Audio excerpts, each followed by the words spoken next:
Теотравел ви представува.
Колку повеќе да се навраќаме на историјата на нашата земја во минатото, се чини дека се помалку знаеме. Голем број настани од тој период, од поблискиот или од подалечниот, се расветлени, објавени во книги или во научни трудови. Меѓутоа, одредени настани се уште се со превес на тајност, бидејќи таква била тогаш ситуацијата и не можело да се публикуваат онака како што тоа се прави денес. Своевремено во граѓанската војна во Грција, голем број борци што беа ранети, беа донесени на лекување во Македонија. За тоа Раде Гогов Црноречки напиша книга "Лекување на борци на Даг во Македонија", која што туку излезе од печат и која што неодамна беше објавена во Скопје. Тоа беше повод да се зафатиме да обработиме на емисија во врска со лекувањето на борците во Македонија, а со кого би започнале, ако не лично со авторот, кој што еве накусу ќе ни каже од каде потекнува и како дојде до тоа да биде организатор на тоа пренесување на борци во Македонија. Јас многу добро се сеќавам за тие настани, бидејќи бев еден од организаторите. На почетокот на 1947 година граѓанска војна во Грција беше во век, беше засилени беа борбите и помеѓу раководството на Комунистичка партија на Грција и на Југославија постигнат беше договор сите ранети борци на Демократската армија да ги пренесеме со камиони од боиштата на Кемачелани и Кожев во Македонија на лекување. Првата болница што моравме да најдеме, пошто беше хитно, бидејќи раните веќе чека на граница, беше на Пониква. Таму најдовме еден готови бараки од некоја кралската војска, од стара Југославија, кралска Југославија, и ги приспособиме и почнеме само да ги носиме со камиони. Меѓутоа, кога дојде есента, 47 година, камионите до Пониква не може да одат, патот не беше асфалтиран, беше калив. И се случуваше камионот биде препун со ранети, и тоа тешко ранети, кои овкаат цел време по пат, а некои дури умира, и се случуваше да не може да дојде за 200 метра до болницата. Ми мораме да ги чекаме, да осамни, па да дојдат да не влече друг камион и така. И затоа решивме ноември да бареме друго место. Второто место беше Катановска бања. Бидејќи беше ниско, тука снабдувањето беше лесно, пасот беше пристапен и за зимски услови, и бањата од Народниот одбор од Скопје ни ја дозволи да биде наша.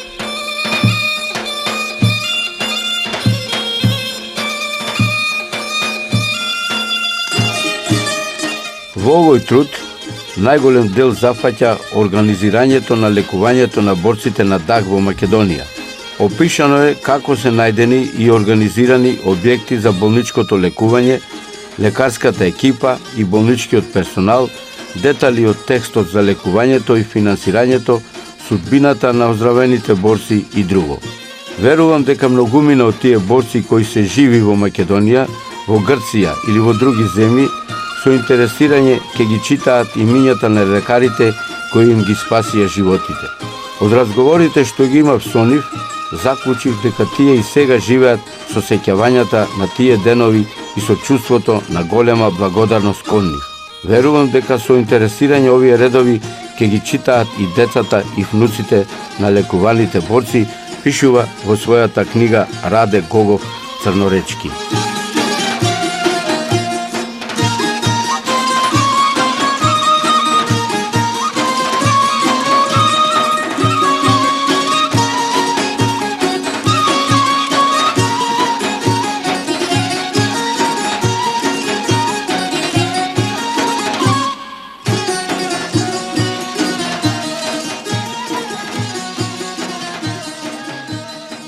Вие бевте во организаторите за избор на тоа место, на второ место. А иначе за подсетам, од Кочани Пониква колку бевте оддалечени со првата болница? Околу 10 километра. Околу 10 километра и условите тешки беа за проводност и мораше да се вратите овде. Ќе дојдат горе овкат унате раниците, некои дури умираат патен, и се случуваше да цела ноќ мораше камионот да стои, утре да го влечат, а за тоа време може да мислите еднаш и дури и волци не нападнаат. Так.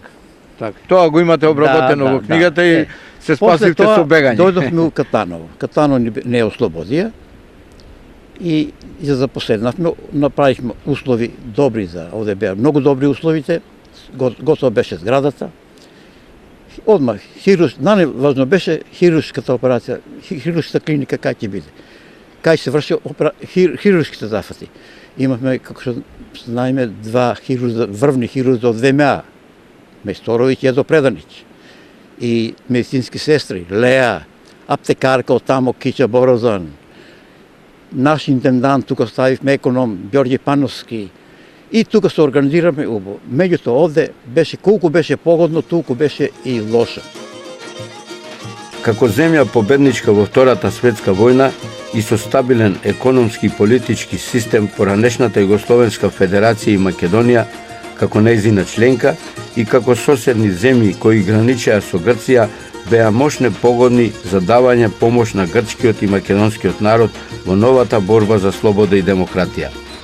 Со тоа се веруваше дека на нашите сонародници максимално ќе им се помогне да ги остварат конечно своите национална права во демократска Грција. Нашите граничани на Кожув и на Кајмакчалан имаа задача да ги прифаќаат сите кои како ранети или како болни ќе ги донесат кај нив и за тоа да ја известуваат командата во Скопје. Кон крајот на првата половина на 1947 година од извештаите се гледа дека на нашите караули веќе пристигнале голем број ранети и чекале да бидат испратени, односно однесени во Македонија на лекување како што било договорено. Овде е се карпес терен, како што гледате. И многу ни беше тешко оние кои умира, а така имаше многу. Да ви кажем вака, од 6.500 операции, 6.500 борци колку се изврши операциите, донесени бе овде, околу 500 ни умреа. И сега моравме да ги закупуваме. На Пониква беше лесно. Земја беше, овде беше тешко. Се е карпес терен, моравме да ги закупуваме покрај Пчиња, доле, меѓутоа кога ќе дојдат поројни дождови, се чуваше земја да однесе и мртовците се појава над земја горе. Тоа беше страхотна гледка. Тоа беше и трогателно, имате обработено во книгата. Да, носиме земја со камиони, ама не помогна тоа многу. И затоа решивме да направиме нова болница. Доктор Велко Мајсторовиќ во своите спомени за тие настани има забележано. Во времето од формирањето на објектот на Осоговските планини, па до расформирањето на објектот во Јасеново, значи од 1947 до 1949 година, вкупно беа примени 6316 ранети и болни лица. Од вкупниот број на над 2360 им беа извршени разновидни операции. 146 лица беа донесени мртви, а 46 во состојба на умирање. Од вкупниот број примени ранети борци во болниците до 1949 година, 2917 борци беа целосно излекувани и способни да продолжат борбата во Грција. 1132 изразија желба да заминат во Булкјас, Војводина, 1982 заминаа во Бугарија, 226 во Чехословачка. Колку време тука останавте? До 48 година до летото. Не цели 2 години, значи функционираше овде болницата? Не, година дена само. Година дена, добро? Ни година дена, не. Потоа решивме, одбрашме место, најубаво место беше кај извор Јасеново, да биде скриено од грчката граница, да не може со топови да, ако ја разбера, да не ќе разбера сигурно, да ја бијат и најдовме место Јасеново кај извор, 5 км од извор, под падините на Бабуна. Таму формиравме, сето тоа го финансираше Сојузот. Ние тука предпријатието Бабуна што го правеше, кога го прашаваме, ајде овој проект да направиме болница, што имате материјали, вика, ми имаме само песок. Друго ништо, се друго добивавме од Србија. Значи не идовте на големо разбирање за таа задача што ви беше доверена. Да, Сојузот све горе даваше пари, направихме, од горе носеа цемент, граѓа, железо до Стариград со воз, од таму со камиони, добивме 10 камиони и таму беше више добро, прописно работење. И таму и заврши. Да заклучиме во врска со ова проблематика, накосо, значи, борците што беа ранети во граѓанската војна во Грција, прво беа лекувани на Пониква, потоа во Катлановско бања тука и во Јасенова. Тоа беше за цело време на војната. До 49 година крај. Колку борци поминаа, така да речам, низ тие? Околу 6.500 борци овде беа, над нив на сите тие се третирани, главно хируршки. Сите беа ранети од шрапнели, од куршуми. Ретко имаше болни да дојдат. Сите беа ранети. А од тие, да рекол, околу 500 и умреа за време на операцијата. Или за време на транспортот. Имате напишано дека оние што се лекуваа, што оздравуваа, повторно се враќаа на боиштето? Да. Имаше комисија, имаше представник од ЦК на Грција у Скопје. И имаше врска со мене. Тој инсистираше што побрзо тие оздравените камион да ги носиме ноќе назад на Кожов. И така правихме ми. Се оздравените комисија да имаше тука, докторите кои ќе кажат, овој е способен да носи пушка. И собира умажари, тоа беше соберен пункт. И ноќе со камиони, без ништо да носи со себе у джеповите, тоа беше све илегално овде кај нас, ги носиме на граница. Бевте полковник, меѓутоа, како човек, како ги доживувавте тие трауми, тие борци, тие ранети, какви впечатоци ви оставија во книгата, имате обработено дело тоа? Па тоа за мене беше нова работа, нова. Јас, може би ме зедо за таа работа, затоа што јас со партизанскиот оддел добри даскале во Тиквешко и со 2 бригада и батальон Страшо Пинџур, многу војувавме во Егејска Македонија. Меглен, Караџова, Леринско, Воденско и соработувавме со Елас. Веројатно и тоа може би влијаше и ми беше драго да можеме ние на грчкиот народ да му помогнеме со тоа лекувањето, што им беше многу важно. Тие немаа болници, тие леже, имаа некои само за преврски некои пунктови по Кожув, по Кемакчелан. Тоа беше ужас. На лекување да не ве прекинам, добро раскажувате, на лекување покрај македонците од Егејскиот дел на Грција, на Македонија беа лекувани и грци? Се што беше војник во демократската армија, а повеќе беа грци. Македонците масовно учествуваа, ама грците беше поголем народ.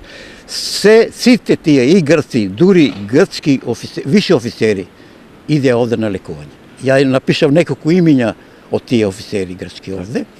Само после лекувањето, на жалост, грците сака сите да ги носиме како ако не се враќаат долу на боиштето, побара да си одат во другите социјалистички источноевропски земји.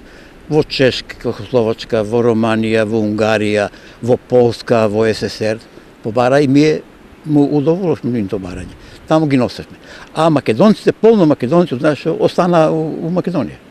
Тоа лекување на борците, функционирањето на болницата беше во голема тајност. Која беше причината за тоа според вас сега? Затоа што ние тогаш излеговме од војна. Ние беме сојузници и со Грција у војната, сојузници со Америка, со Англија и сега ако ние, а у Грција беше граѓанска војна која ја подржава западните сојузници, Америка и Англија. Како успеавте сето тоа да го сублимирате и да го срочите во една ваква книга? Дали сте задоволни од она што го објавивте или во план вие и нешто друго? Ја долго се носе со мисла тоа да го објавам. И пред 15 години дојдов на таква идеја и почнав. 15 години собирав материјали, егејци, други, јас што знам, се консултирав и успев да дојдам до едно тако материјал. Сметав дека тоа е добро за нашата млада република тогаш, Македонија, која беше опустошена од војната. Ништо немавме, ми немавме индустрија, ми немавме храна. Ништо, али за нив моравме да најдеме. А после се јави и децата бегалци почнат да бегалци и здрави луѓе. Моравме да им најдеме се и да покажеме колку македонскиот народ се жртвувал. Во книгата мощне импресивно го имате обработено ликот на главниот хирург Велко Мајсторовиќ, да ни кажете нешто за него. Тоа беше голем човек. Јас го пречекав на железничка станица кога дојде тој севте со аптекарата Киче Борозон и веднаш што идовме на Пониква со Пановски Ѓорѓи кој беше од УДБА назначен за економ и набележија што треба се прави за 15 дена успособивме една барака со легла. Војската многу не помогна, штабот на армијата од Скопје, со кревети, со казани за храна. Само многу тешко ни беше за лекови. Немаше лекови, ние немавме лекови. Војната болница ни даваше аптеките во војна болница, ама и тие не беа доволни. За неговата улога, хуманост, тоа прикажа кон борците. Тој бил човек од лика кој учествувал у војната, имаше партизанска спомница и низ Босна лекувал за време на НОБ ранети. И потоа е назначен за началник на хируршко одделение на ВМА. И кога се укажава потреба, одма веднаш таму од ВМА доби наредба од Ранковиќ и од Тито од Белград, таа екипа, тие двајца најдобри да одат, и тоа илегално да илегално дојдат. Тие работеа без одвоен живот, фамилиите им беа таму. Дури пишувате дека не и кажал на супругата која била бремена и требаше да се породи? Ништо, не смеле да кажат. Нека кажат дека така да се пронеле гласови таму дека тие избегале у Грција. Они мора тоа да го поднесат, да трпат. Има ли последици од тоа? Па имале малку последици таму, жена му кој се пораѓала вака дека ето он е избеган кобајагини, ама после веќе се дозна тоа дека не се избегани тие дека се туку, бидејќи одеа например мајсторовиќ му дозволише ми да оде 2-3 дена да го види детето што му се родило. Така се појави, после беше легално. Но се уште беше илегално, тоа беше како војна единица. Таков печат имавме бие. Војна единица за трудови работи. И така и плаќавме сметките за храна и така. Имате опишано многу борци дека сега се уште се живи во Скопје, во Битола. За моје се уште има, бевте во партизанските редови со борци од Битола, ги имате сеќавањата за нив? Многу сум задоволен што најдов живи борци кои се лекуваат тука.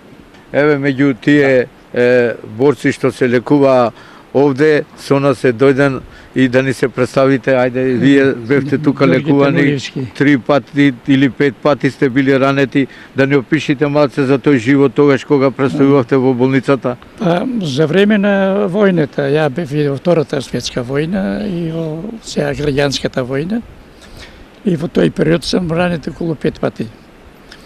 Меѓутоа, На кои терени, каде војувавте и од каде имате потекло? Потекло, јас сум од Егејска Македонија, Добро. село Асарбегово, околу рече Вардар. На каде бевте ранети првиот пат? Прв На кој пат- терени и во кој место од телото? Прв пат јас се ранив на 14 септември 1946 година во градот Енидже Вардар во напад на германците. Ранен сум баш тука на лева страна и парчето уште унатре. И уште 4 пати сум ранет од разни, од мини, од топови, од минобацачи. Имам, значи, едно 4 рани со парчините се мрати во телото. Се уште ви се во телото? Телото. Значи железен човек сте, затоа така Но сега слика сте се здрав. гледат, се гледат. И сега, 48 година, ја осетив некои болчи во стомахот. И тие болчи, полека, така се зголемува. На крај добив такве тешки болови, што не беа издрживи. Тие болки ме натера 48 часа да се виткам, да повраќам, да направам и за тие од тоа време станав како жив мртовец. Ме однесе во болница кај нас, зашто имаме ние таму партизански болници, нели? За тие ранети и така. И тука почна од почеток да ме оживат мене. Кога јас се опоравив малку, после заедно со група други болни и рани партизани, ја поминахме границата, дојдохме во Македонија, значи тука во Акарулата, и со камиони не донеса во оваа болница. Веднаш тука после ни примија, ни спремија, ни избања, ни прегледа сите и кај мене се утврди зашто оваа болница беше специјално за тешки ранети, полесни ранети, тие таму си ги Колку борци тогаш бевте кога бевте вие? Колку ве имаше на број? Како доаѓа, едни се оздравува, па се враќаа на фронтот, се вратите ли и Ќе вие? ви кажам, откако јас се оперисав, нели, и тоа да ви кажам баш за доктор Мајсторовиќ, Да. благодарение на него, кој помина тука илјадници, може луѓе, нели, и се излечи и остана живи и се вратија пак назад. Мене откако ме опериса, после 17 дена се вратив повторно во Грција. И сега да ви кажам, во тој период кога јас бев тука, тогаш се води најтешки борби. Тоа беше 49 година, јануар, февруар месец. Добро. Наеднаш дојде група, една може околу 100 луѓе, тешко ранети. Сите беа тие веднаш примени и средини, ќе ви кажам каде беа сместени. И како добија прва помош, тоа остана неколку дена, а некои најтешки кои имаше, тие се префрлува во други, може, болници. И јас одив секој ден ги гледав, а имав еден пријател, не знам дали он го знае, тој се викаше Ѓорѓи Даутов, не знам дали го виде, тој беа ампутиран двете ноги. Така. Да. И со него зборив секој ден, нели? И тој човек оздраве и сега и во Куманово, не знам дали е жив, значи и без помошни средства си оди човекот. И сакам да кажам, благодарение на ова болница сега, па и на сите други. Персоналот, а посебно можам да кажам најголеми пофалк за докторот Тој Мајсторовиќ, кој беше човек. Остана многу луѓе денеска излечени, оздрави и се вратија повторно да продолжат борбата. Значи, и може и понатаму па да бидат и раните.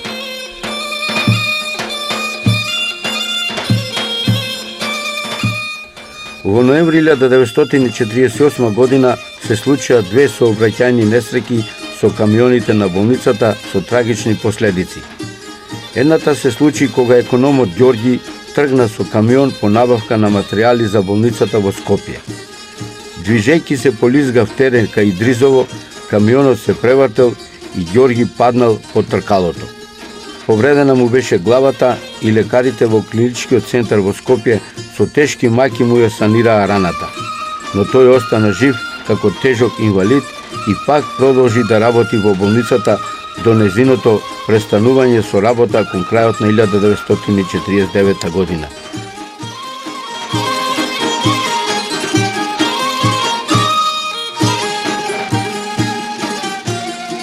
Прелистувајќи ја книгата на Раде Гогов за лекувањето на војниците на ДАК во Македонија, дознавме дека апотекарка во болницата во Катланово работеше Кича Црногорка, дојдена заедно со хирургот Мајсторовиќ, која што таму се запозна со Георги Пановски, кој што во болницата ја вршеше функцијата на економ, а таа работеше како апотекарка.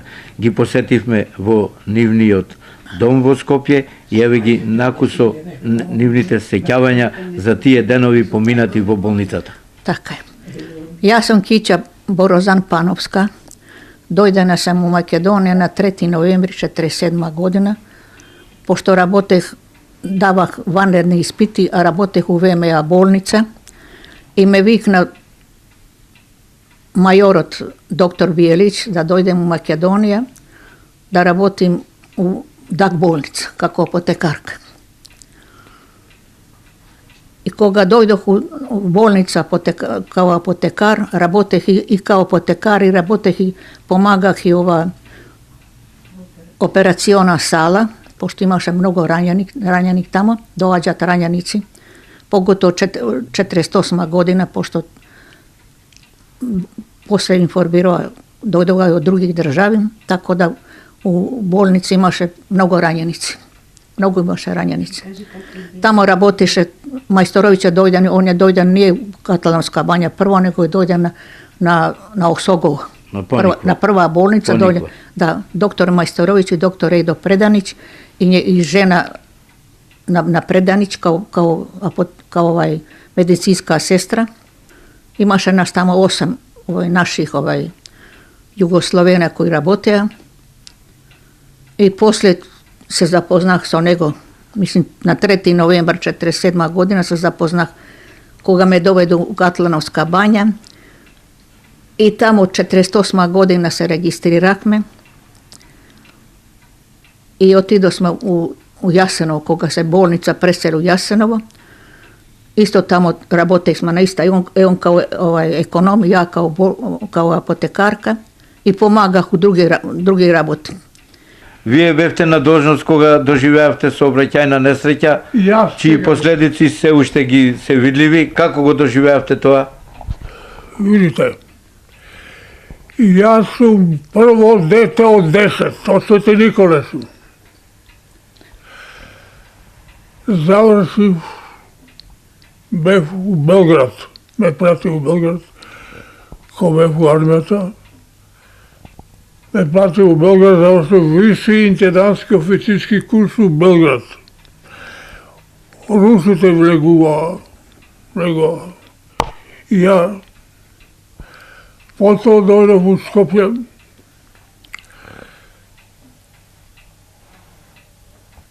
бев во интернет, бев во Тито Велес. Тито Велес се викаше, Велес. У Велес бев организирав полномощното тамо све. Од тамо дојдов у Скопје, вика Ѓорги Сабајле, у 6 сато заминуваш, колку имаш заминуваш на Осогово. Катаново беше главна војна болница на ДАК, на вождите од Демократската армија на Грција. Тоа беше конспиративно, меѓутоа таа беше главна болница Катаново. Јас надбев. Што се доживеавте во тие средби со ранетите војници? Некои на раце ви умираа. Како ви се сега сеќавањата за тие денови? Тешки раненици су били. Дали е била таква територија што ти ја знам, со гангрен, највише имаше со гангрен. Многу имаше тешки раненици. И у Јасено немаше толико, али у Катлановска бања ужасно беше. Ке ги заборавите ли некојаш тие спомени? Не можам да заборавим уште. Не можам да заборавим, jer sam prošla i kroz partizanski rat kao sanitet, bila sam na kurseve, što ti ja znam i sve to, ali ovo su grozne bile. Poslije 3 mjeseca brak, on nastrada, na isti dan koga smo se upoznali, on na toj dan i nastrada. U saobraćajnoj nesreća, dobih čerka, 2 čerki, 3 unučadi i 2 pravnuci i tako smo zajedno 63 godine. Седе се до мене грчки учител. Се зборуваме само грчки. Имаше 2 керки. Едната погинала. Една поживела. Доаѓат камионот, како вика, погина и другата керка на Kako se vikаш Teodos? Барбадимо. A da, Кој ќе му каже комесар стати не нищо. Може само Ѓорги да му каже. Ѓорги отрча, близко беше тука на патот кафеаничка. Купи пола кило ракија. Дојдо. Барбадимо. Ехо, кати да су полива ја, викам Барбадимо, имам нешто многу тешко ти кажам, али јас се расплакав. Барбадимо, скототики ке ти дестери кори, Барбадимо, ти погине и втората керка. Ја плачев. Што е мило, ме загали, јас сега немам никого, ти си ми Ѓорги син, не благодарам мене.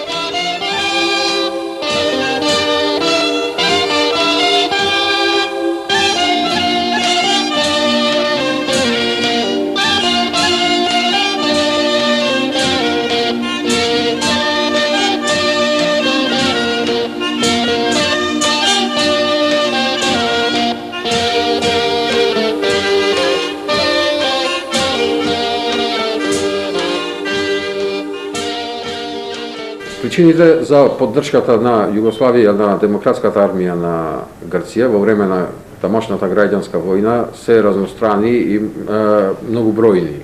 Пред се може да се каже дека се должи на меѓусебната соработка која ја имале комунистичките партии во текот на Втората светска војна, но и на интернационализмот и солидарноста која се негувала во рамките на комунистичката идеологија. Секако најзначајна причина за помошта на Демократската армија од страна на Југославија било македонското национално прашање. Имено Југославија сметала дека со победа на Демократската армија на Грција ќе се создадат услови за евентуално обединување на Македонија, барем делумно, ако не и целосно, а во секој случај минимално се сметало дека македонците ќе извојуваат целосни национални права во рамките на грчката држава. Од друга страна, било сосема јасно дека победата на десницата во Грција значи целосно обесправување на македонците, дури и уште повеќе дека согласно на дотогашната пракса, дека значи откорнување од родните огништа и водење на една геноцидна политика. За разлика овие две, со ваквата, да речеме, солуција не можело да се согласи тогашното македонско раководство и тоа вршило притисок на југословенското раководство и Тито да ја помагаат демократската армија на Грција. За разлика од овие две причини кои оделе во прилог на помошта на Југославија, меѓународните фактори и причини оделе обратно во намалување на помошта. Имено, тука може да се спомене дека официјална Атина непрестанно ја обвинувала Југославија дека се меша во внатрешните работи на Грција, па дури и уште повеќе дека сака да отцепи делови од територијата на Грција во кој претежно население било македонското население. Овие обвинувања пред Обединетите нации непрестанно биле поддржувани од Велика Британија и Соединетите Американски држави. Во овој склоп мора да се спомене и резолуцијата на Информбирото и поддршката на Комунистичката партија на Грција на таа резолуција, со што се заостриле односите со Југославија и тоа се реперкуирало во намалување на помошта кон демократската армија на Грција од 1949 година. Помошта која Југославија испраќала на демократската армија на Грција било од повеќе аспекти и на разни начини. Прво, може да се спомене дека Југославија воглавно ги профаќала сите политички бегалци од Грција, пред се раководниот кадар на Комунистичката партија на Грција, но прифаќала и обични борци, како и други политички активисти, со што во селото Булкес, Војводина, оформила и посебна автономна грчка општина. Од друга страна, во Вардарскиот дел на Македонија се прифаќало боројно цивилно население, пред се македонци по националност, кои морале да се засолнат пред теророт од грчката власт.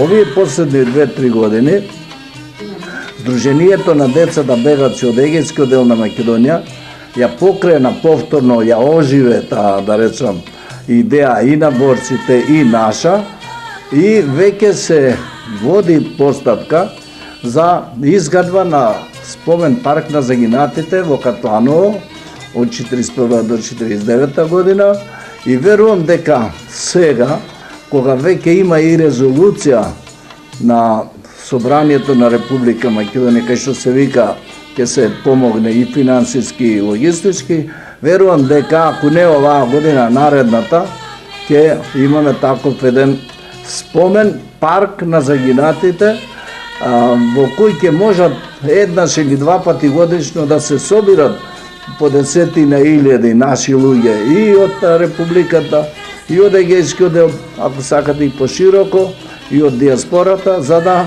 се вират, да поразговарат и да оддадат почит на загинатите во Егејскиот дел на Македонија.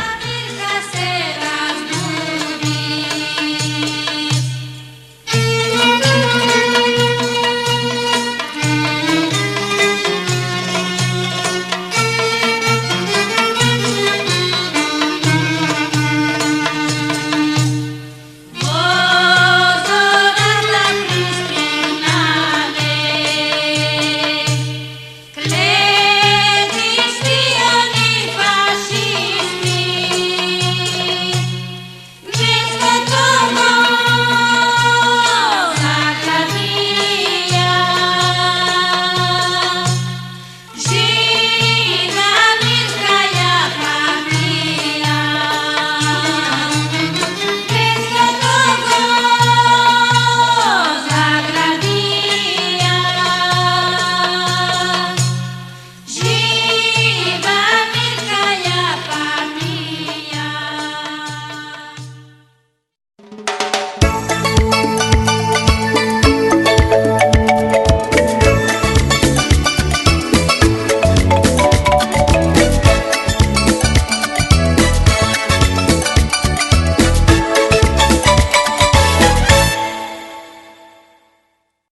Sponzorirano od Teo Travel.